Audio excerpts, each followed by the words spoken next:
In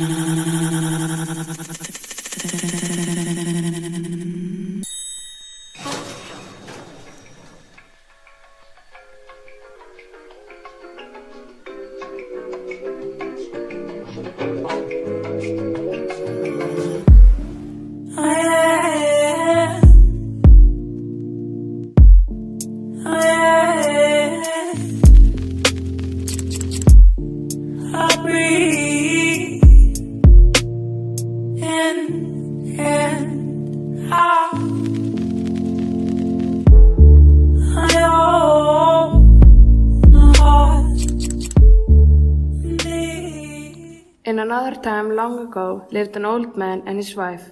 Both of them had 12 sons and 3 daughters, the youngest being named Eglė. On a warm summer evening, all 3 girls decided to go swimming.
After splashing about with each other and bathing, they climbed onto a riverbank to dress and comb their hair. But the youngest Eglė only stared, for a serpent had slithered into the sleeve of her blouse. What was she to do? The eldest girl grabbed Eglė's blouse, she threw the blouse down and jumped on it, anything to get rid of the serpent. But the serpent turned to the youngest Eglė and spoke to her in a man's voice. Promise to become my bride and I'll gladly come out. There was nothing else she could do. She promised the serpent to become his bride. After 3 days, the family saw that every serpent in the land had come to the farm, bringing with him a wagon. He asked the serpent to wait a little while. As quickly as he could, he ran to a local wise woman and told her everything. The wise woman said, "It's easy to trick a serpent. Instead of your daughter, give him a goose and send a wedding present." Cuckoo, cuckoo, you have been tricked. Instead of the bride, he has given you a white goose. Cuckoo, cuckoo. The serpents returned to the farm and angrily threw the goose out of the wagon and demanded the bride. The parents, on the advice of the wise woman, dressed a white sheep up, and again the cuckoo bird sang, Cuckoo, cuckoo, you have been tricked. Instead of the bride, he has given you a white sheep. Cuckoo, cuckoo. The serpents returned to the farm in great anger and again demanded the bride. This time the family gave the serpents a white cow. Cuckoo, cuckoo, you have been tricked. Instead of the bride, he has given you a white cow. Cuckoo, cuckoo. The serpents returned, but this time in a towering rage. The serpents threatened famine for the disrespect shown by the parents. Inside the house, Eglė was crying. She was dressed as was appropriate for a bride and was given over to the serpents. Drive, hurry, the groom awaits his bride. Eventually, Eglė and all her chaperones came to the sea. There, she met a handsome young man who was waiting for her by the beach. Jau jausmų nebevaldau, dėl šito gal neteisi. Įsižiūrėk į tu gerai, turėtum atpažinti. aš gundantys ilgi sapnai, kuriuos sunku įminti. Duodu žodį tau, toks koks esu, toks koks ir liksiu. Aš meilę atradau, ten aš mielai amžiams įstrigsiu. Darėsi man paslaptis, akim užgintas lobis, dar pavidalus keiti į vieną, juos sulopys, pasklidus tavo šiluma, tokia širdį tik būna, kitom akim matau tave ir vandenų karūną. 9 years went by and Eglė gave birth to 3 sons, Asvilas, Uoses and Perseus, and a daughter, Drefule, who was the youngest. One day while playing, the eldest son asked Eglė, "Dearest mother, where do your parents live? Let's go and visit them." It was then Eglė remembered her homeland. She remembered her parents, brothers and sisters, and she began to wonder if life was good to them. Are they healthy? It had been a long time and maybe they were all dead. Eglė desperately wanted to see her homeland. It had been many years since she saw that land of her birth. She yearned to see it again. Her husband, the Serpent, did not even want to listen to her entreaties. Fine, go and visit your family, but first spin this tuft of silk.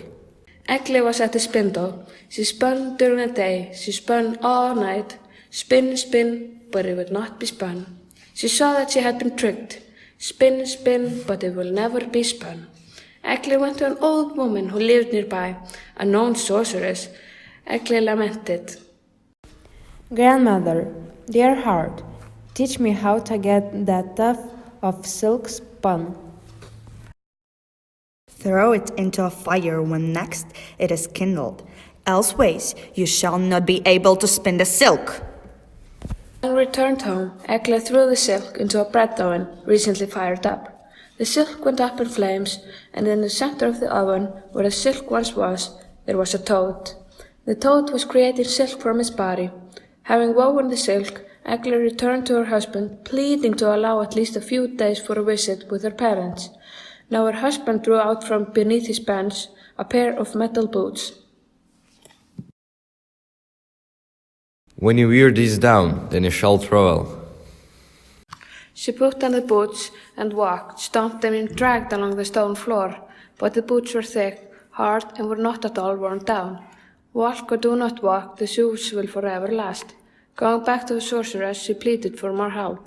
The old woman said, Take them to a blacksmith and ask that he wear them down in his furnace.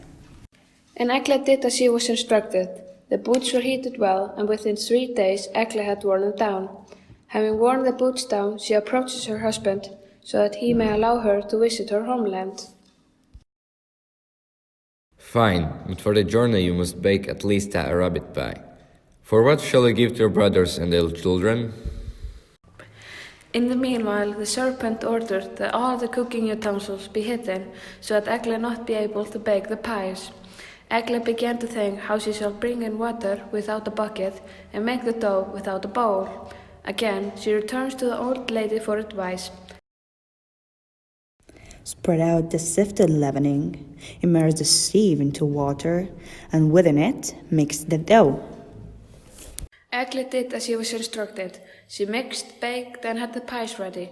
Now she bid a farewell to her husband and went out with the children to her homeland. The serpent led them part of the way and got them across the sea, and said that she had been no longer than 9 days in her homeland, and that she is to return at the end of those 9 days. When you return, go alone, just you and the children. When you approach the beach, then call for me. Gilvine, Gilvinelli, if alive, may the sea foam milk, if dead, may the sea foam blood. And if you see coming towards you foaming milk, then know that I'm still alive. but if blood comes out, then I have reached my end. While you, my children, let not the secret out. Do not let anyone hope to call for me. Having said that, he bid farewell to his family and wished for them a swift return. Returning to her homeland, Eglė felt great joy. All her relatives and in-laws and neighbors gathered around. One after another asked many questions. How did you find living with the serpent to be? She just kept describing the many aspects of her life. Everyone offered her hospitality, their food and good talk. She was in such great spirits that she did not even feel the 9 days pass. At this time, Egle's parents, brothers and sisters began to wonder how to keep their youngest amongst their midst. They all decided they must question the children, how their mother, having arrived at the beach, would call for her husband, so that they could go down to the seashore, call for a serpent and kill him. Having agreed upon this, they called upon Egle's eldest, Ursula, and praised him. They cornered him and questioned him, but he said that he did not know. Having failed, they threatened the child not to tell his mother of their actions. The second day they let out Moses, then Perseus. From them too, the adults could not get the secret. Finally, they took Drabile, Egle's youngest, outside. At first, she did as her brothers, claiming not to know the secret. But the sight of rod frightened her. She told all. Then all 12 brothers took their sides with them and went towards the sea. Standing at the shore, they called, Silvene, Silvinelli, if alive may the sea from milk, if dead may the sea from blood. When he swam up, then all the brothers fell to chopping the serpent to pieces. 9 days passed. Eglė, bidding farewell to all the family and friends, went off to the sea and called for a serpent. The sea shook, and floating towards Eglė was foam of blood, and she heard the voice of her beloved husband. With great sorrow and thundering anger, Eglė turned to her children and said to Drabile, Stand, my sons, strong as trees. I, your mother, will remain a fear. As he commanded, so it came to be. And now the oak, ash, and birch are the strongest of our trees, while the aspen, to this day, will shake at the slightest whisper of a wind, for she quaked before her uncles and gave away her true father.